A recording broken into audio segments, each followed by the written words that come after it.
The word jihad is mentioned in the Quran about 41 times. The words mercy, peace, and compassion are mentioned about 355 times. Yes, come in. Come on in, Riaz. Sit down, please.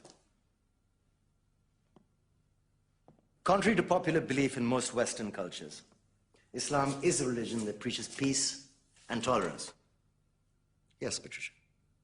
If Islam truly is a religion that preaches peace, then how come the world's most troubled spots, the West Bank, Afghanistan, Pakistan, Iraq, they're all plagued with Islamic terrorism? Well, that depends on your definition of terrorism. Some might argue that the U.S. invasions of countries like Iraq and Afghanistan are also acts of terrorism. No, those were acts of war to get rid of despotic regimes. Or a means of getting at a country's oil. Conspiracy theories. Well, May I? Yes, please. Go ahead, Riaz. Mr. Khan is right. I mean, if we're talking about terrorists, the world's biggest terrorists are the white superpowers. Come on now. No, really, stop and think about it. Explain 9/11. Okay. Do you know how many people died in the Twin Towers strike? Around 3,000. And do you have any idea how many people died in the bombing of Afghanistan? Take a wild guess. More than 15,000 people died. And that's just conservative figures.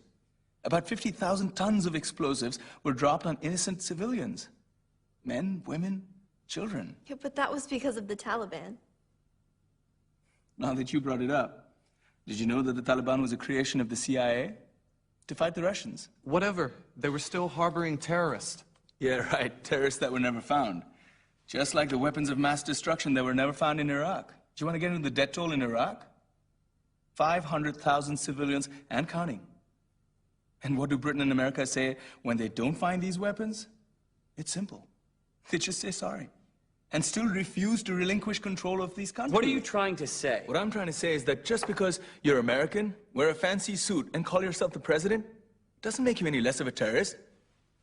I'm saying that if you don't stop meddling in other people's countries, you will face a backlash. If Muslims like you feel that way, then why don't you get out of our country? We will. As soon as you promise to leave ours.